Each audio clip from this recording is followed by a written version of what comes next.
Hello everyone, my name is Ericka and I'm here to talk to you about curating your experience. So the idea of curating my experience comes from the ability to recognize that with every cause comes an effect. With every tree, there was once a seed. So when we look into our lives, when I look into my life and I'm like, man, I've been overeating these last couple weeks. What is going on? One of the things that could be going on is that I'm having a trauma-based response.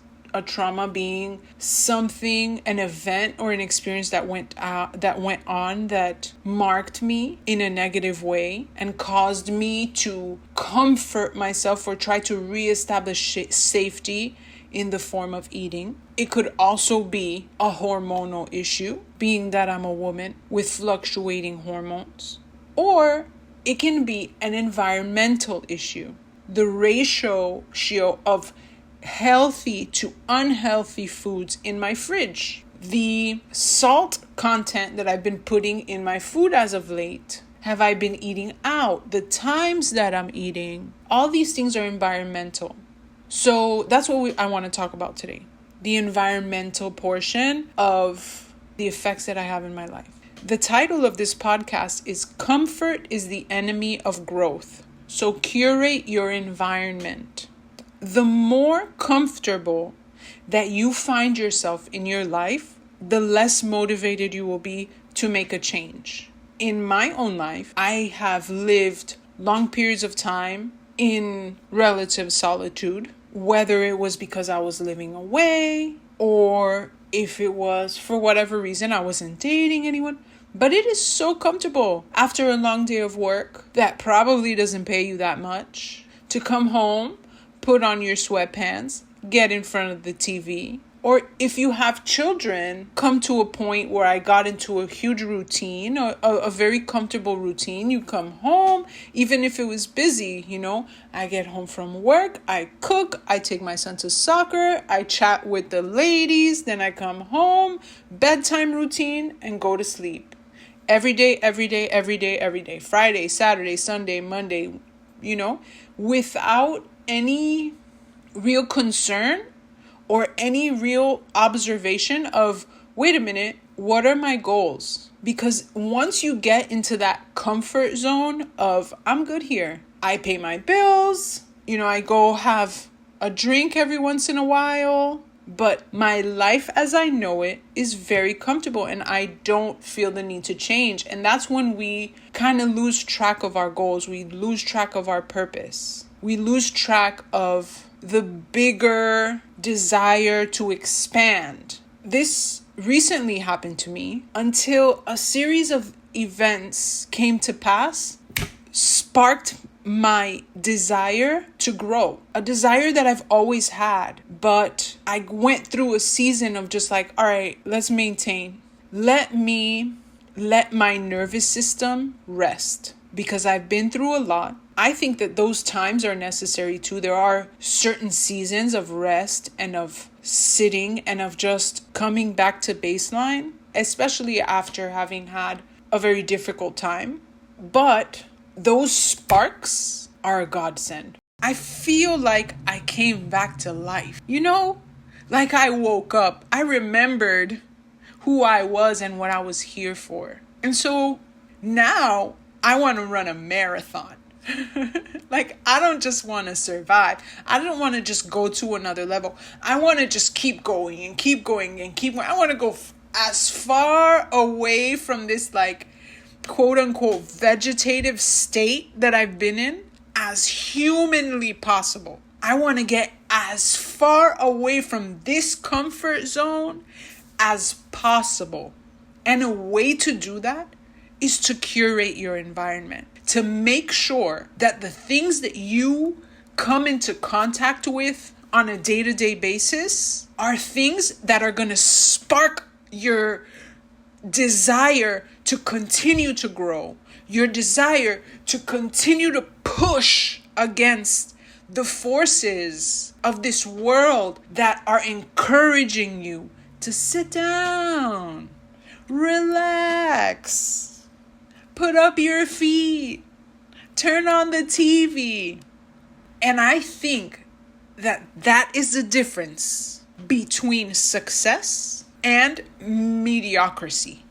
The difference between success and mediocrity is putting in place an environment that is consistently sparking you, consistently pushing you, consistently reminding you there's further to go. And so if we're doing that for ourselves, why not for our kids? Imagine how much further you would have been if you started 20 years earlier, regardless of where you are. Can you imagine? So that's the whole point of this podcast, Raising Like Babies. It's the transference of those tools, of those positive behaviors and actions and tools and lessons to your child so that they can have the weapons they need to do whatever they want. The point of conscious parenting is to give your kids the tools that they need.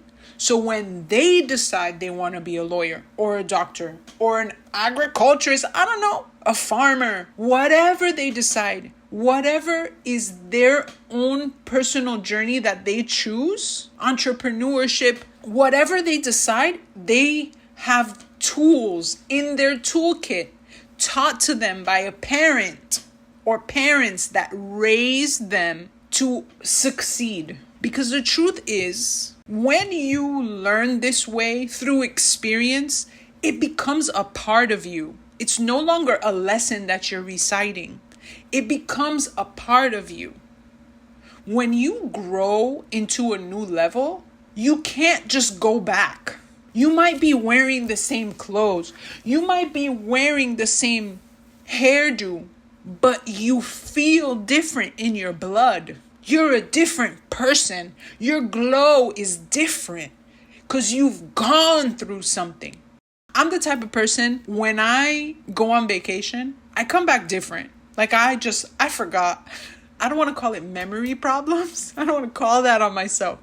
But I am the type of person that will completely forget what I was doing. So in order to combat that, I make clear routines for myself. I do things in sequences and orders so that I don't forget anything. And so that I get so used to the routine that I can be dropped into anything and I'll know where I am. I do things in order because that allows me to automate my life in a way that even if I'm lost in thought, no matter what I'm doing, even if I'm half asleep, I can do it and I know where I am at any given point. So the idea of curating your environment is the same as in making a routine, but surrounding yourself with people, places, and things that encourage you to stay out of that comfort zone. Because guess what? Your comfort zone is not going to breed anything new. You will wake up in that comfort zone and 10 years will have passed by and you will not have achieved anything. So why don't we curate our environment in such a way that we are consistently uncomfortable, consistently a little bit uncomfortable, because that discomfort is what will wake us up, what will cause us to actually pay attention to what we are doing. Why don't we automate that feeling into our lives? Why don't we automate that feeling into the lives of our children? As a parent, you can provide for your kid.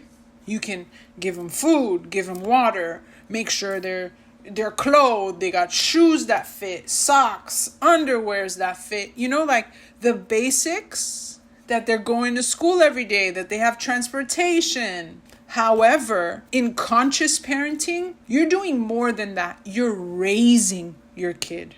I've been reading this book on French parenting, and in the front of the book there's like this cool glossary. And what I thought was interesting is that as I was reading through the glossary, I saw the word éducation, which is the French word for education, except that it's not. It's the French word for upbringing, for raising a child. And that's what that's what we need to be doing. Raising a child is not just meeting their basic needs.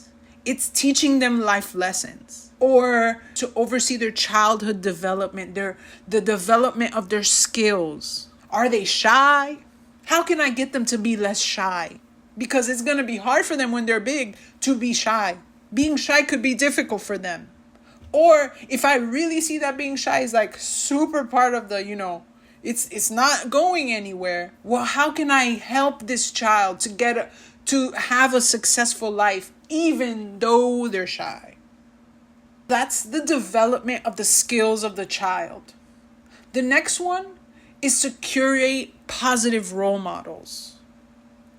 As a solo parent, this has been my goal since day one. And that's really the start of this whole curation of experience idea. I've been curating the people in his life. Like, all right, this is a good guy.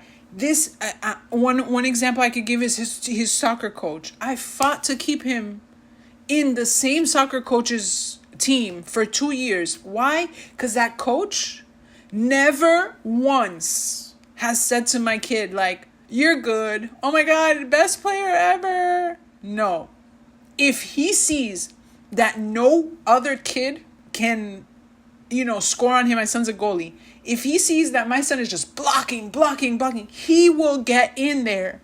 He will get in there as an ex-professional player, and he will humble my son. And I think that's so important, because a big head is not going to help him at the end of the day. A big ego is not going to help him. The desire to get better is what's going to help him. And the coach and I see eye to eye on that so much. Like sometimes the other parents will come and be like, MVP. Like, I am so irked by that every time, because I'm like, you're building this kid's ego. He's good, yes. He's good, but that just means he needs to play with another caliber. Because guess what? No matter who you are, no matter how good you are, no matter how much money you are, there's always going to be a guy on top. There's always going to be a guy on top. And some people, they get so wrapped up in their comfort of like their little wins that they've never strived for more. They never end up going for more. And I don't want that for my son. So that coach, he and I, like, that is a positive role model.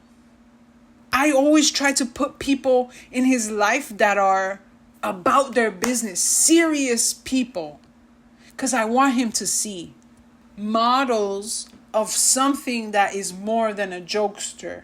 Because while it's okay for him to be a jokester, there's going to come in a time in his life where he's going to need to be serious, and he needs to know how to now is not the time to smile. It's the time to be serious about this money, honey. No, I'm kidding, but not really, I guess.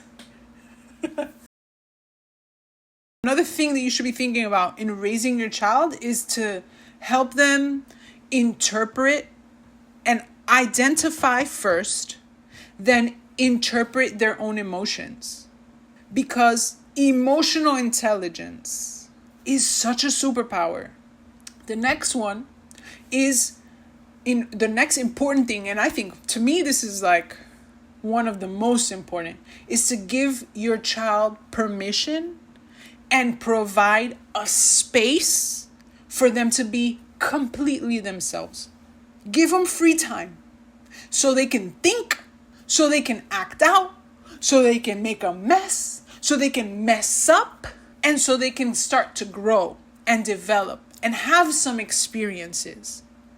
Unfortunately, there's so much pressure in our society to have the kids going here and there and there. Oh my God, he has this practice and that practice and Kumon and then this and then tutoring and then this and then here and then there and then the dance and then the this. We need to see here. That's cool. That's cool if you can handle that. But quiet time, free play, time to get bored is super important too for a child. And I think that should be curated into his experience and his environment. The next would be freedom to form an identity and an image. This is something that I'm actually living right now with my kid. His change of style, defining himself, Earlier this year, I had him in a school that was a little bit of a difficult environment socially. And he was telling me about how there were always fights and stuff. And my response to him was like, are you fighting? Like, what do you do? Are people asking you to fight? He's like, no, I'm a sports kid, Mom. He identified as a sports kid. He self-identified. And that's amazing. Being able to identify yourself as something that is actually positive. He's like, any fight that I have, any disagreement that I have, it gets solved on the basketball court, on the track, on the football field. I'm not going to fight. I don't need to fight. I will cook these boys on any field with any ball. And I thought that was amazing. He formed his identity and allowing a child a space to do that and explore it. And the same as the clothes that they decide to wear. As a sports kid, he is in athletic wear 24 hours a day. Even when he sleeps. So what do? I buy cute little golf shirts, polos for evening wear. I buy the flex, long pants for when I need him to look nice. I buy athletic gear. And then I have like 2 long shirts, 2 cotton polo shirts, just in case. 1 pair of nice sneakers. Nice, like sneakers. And like some dress shoes that I know if they get one wear, I'll be so grateful. But he has to have them. Allowing the child to experiment with their image and their identity is part of raising them. Because where else are they going to get time? The truth is, we always look at school and say, oh, they're educated at school. Oh, really? Have you been to school lately? It's like 9 a.m. here, 5 minutes to walk to another class, then 10 minutes here, then 5 minutes here, then 30 minutes in this class. And they don't even have a chance to talk to each other in that class, in school.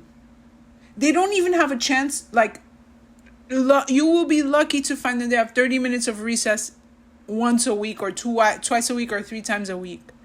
Even PE is super structured. So having that time to play, to identify, to discuss, to explore, and don't get too attached to it. Because tomorrow he might decide he's a gamer. Allowing him to choose who he wants to be. Because if you don't do that as a parent, trust and believe, nobody else is going to do that. And if they're doing that in God knows what their interest, the person's interest is in trying to define your child's identity. So it's better if it's you as their parent. Last one is a safe space to make mistakes and to explore. For me, it's always been like, yo, go run the block, bro. You're going to break everything. Go outside. Go outside. You need 30 minutes. Go to the park. You need some time. Go. You're going to break all my stuff. And just allowing him to explore himself, his boundaries, make mistakes, almost get hit by a car.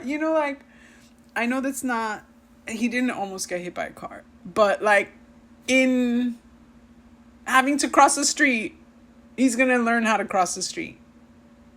I'm sorry, maybe that's an unpopular opinion, but in my day and age, it was normal. I was just talking to my cousin earlier today about that, how we used to walk to go to the pool from one of my uncle's house to another.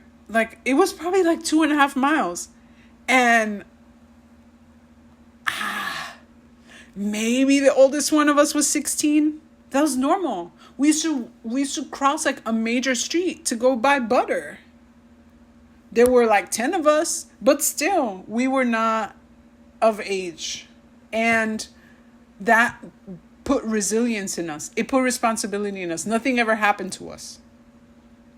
The big kids looked over the little kids. And we made it every single time.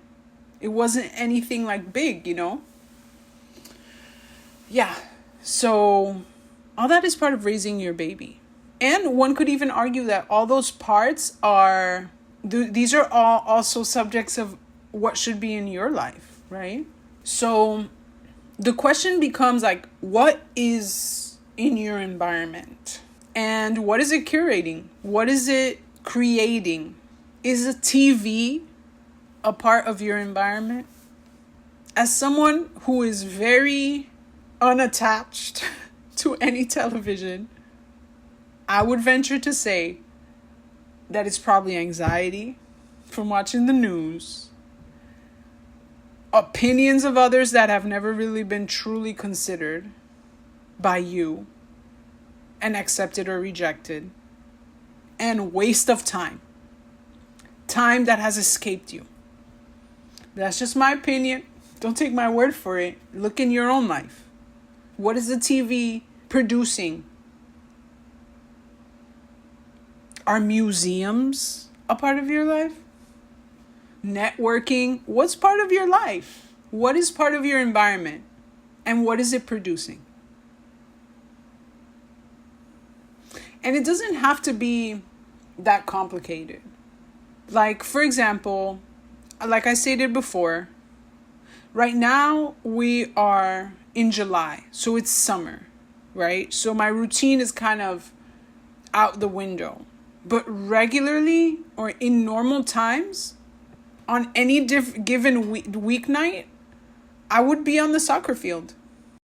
I already stated that for my son, I like that coach. I chose that club and I continued with that club because I like that coach. But for my own curated environment and the fact that I need to be there on any given weekday, I can exercise over there. There are parents, like the parents are people that are professionals that come from work. You have doctors, you have nurses, you have people, engineers, architects, businessmen, salesmen, people selling consumables like alcohol distributors. There are people from all walks of life. Car mechanics, all kinds of people have come. And so it has really been a place where I've been able to expand my network. But also exercise. If you have something that you need in your life, if there's a circumstance that is out of your control, you could still choose a characteristic. Lately, I've been really into tennis. And I've had to move for work, so my son has to go to a different club. I said, okay, this new club, not only is it going to have good parents, not only is it going to have exercise, I want a tennis court.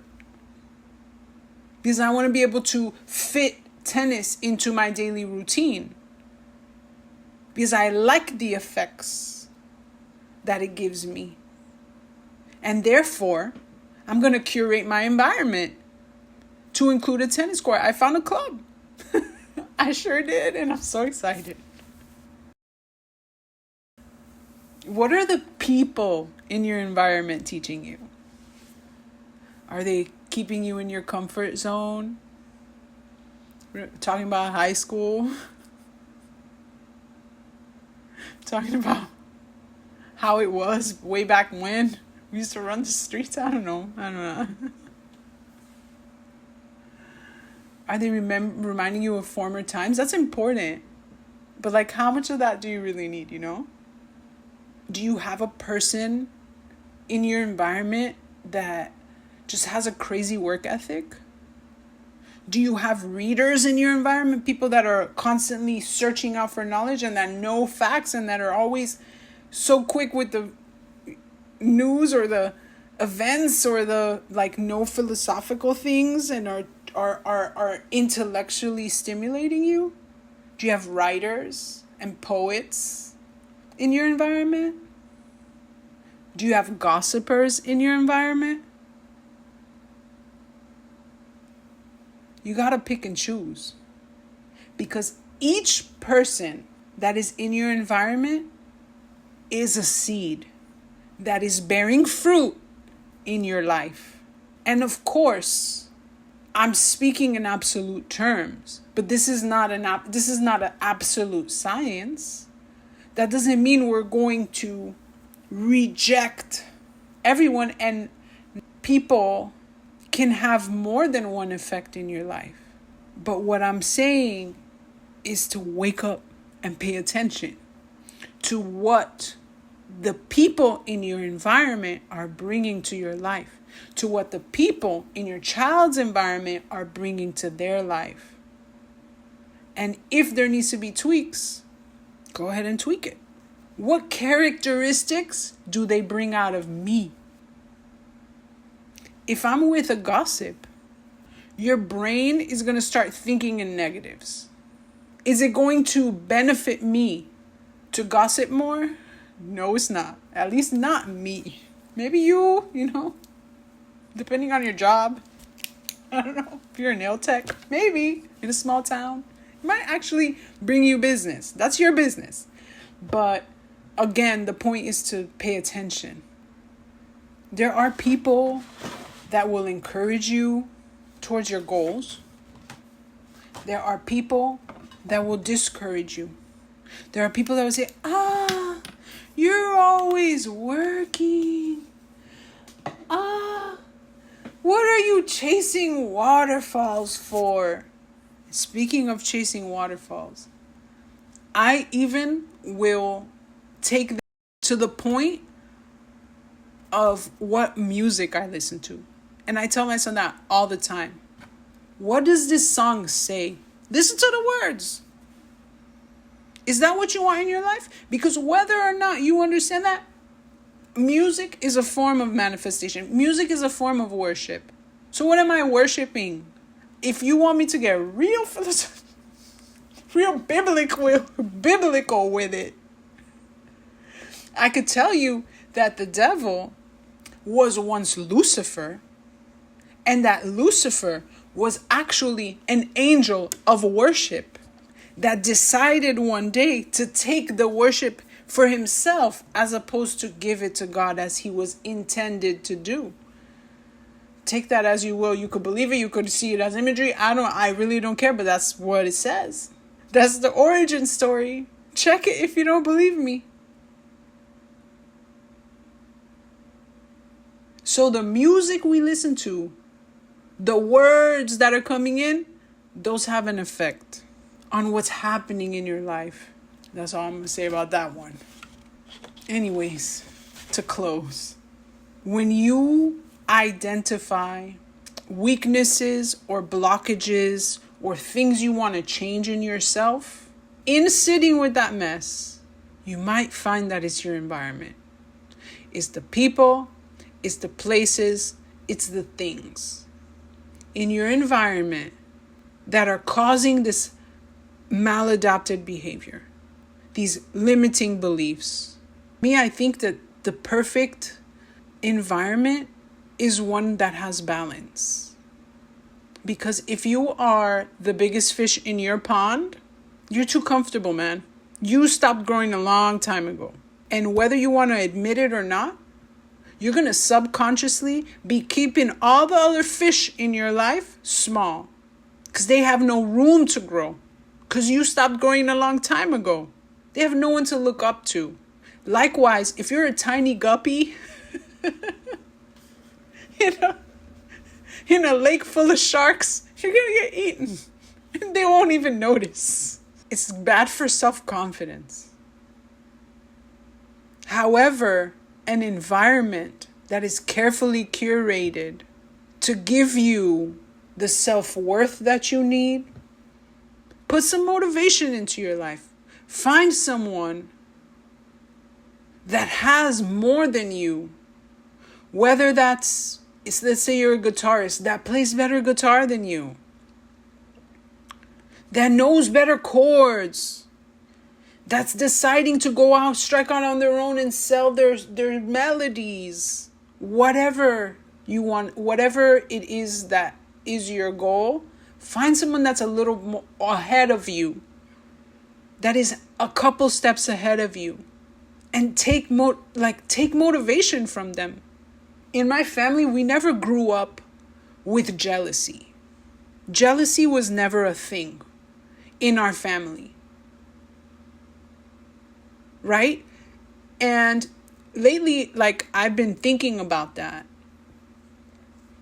And I realize that the reason why I never get jealous is because when I see somebody that has something beautiful or expensive or something that I want, something that I see and I like, two things happen. Number one, you just showed me that it's possible.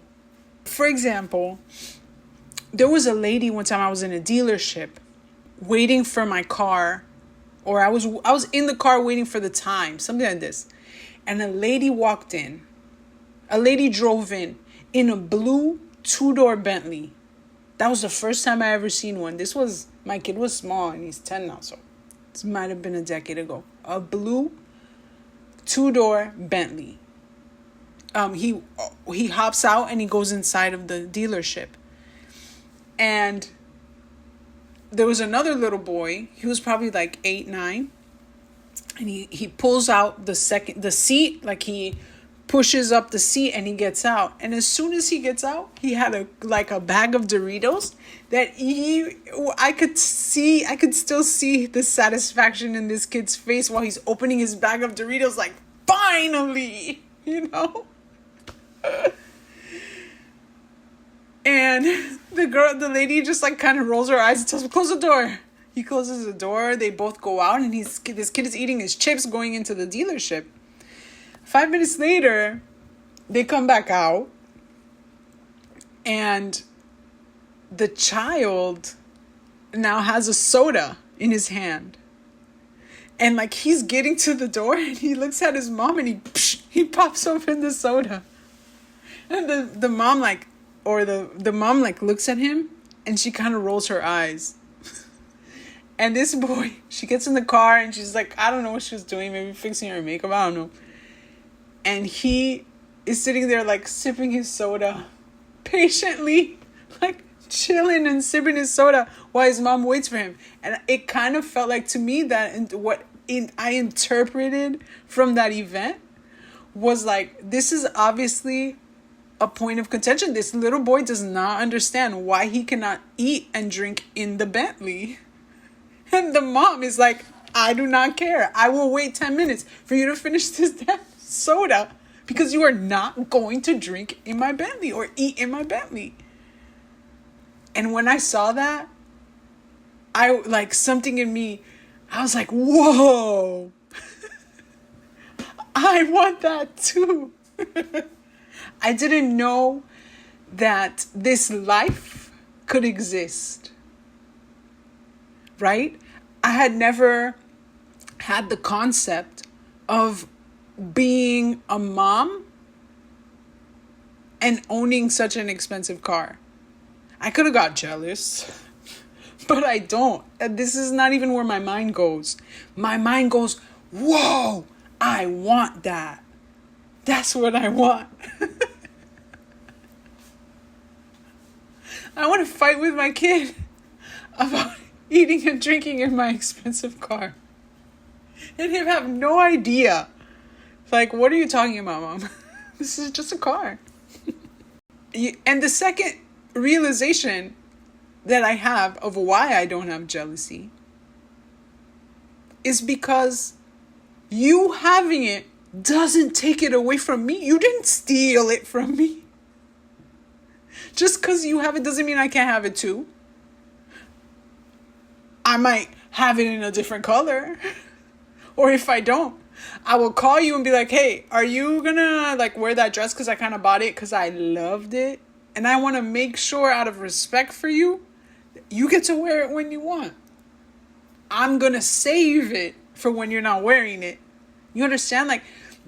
It doesn't need to be a point of contention. It doesn't need to be you're better than me. That's why you have. That's why you don't have. No. So yeah. Anyways, I hope you enjoyed this. I hope I brought thought and had you consider some stuff you didn't consider before. If you like this type of content, I invite you to subscribe. But if you don't, then keep it pushing, baby, because it's just going to keep getting weird. Bye, y'all.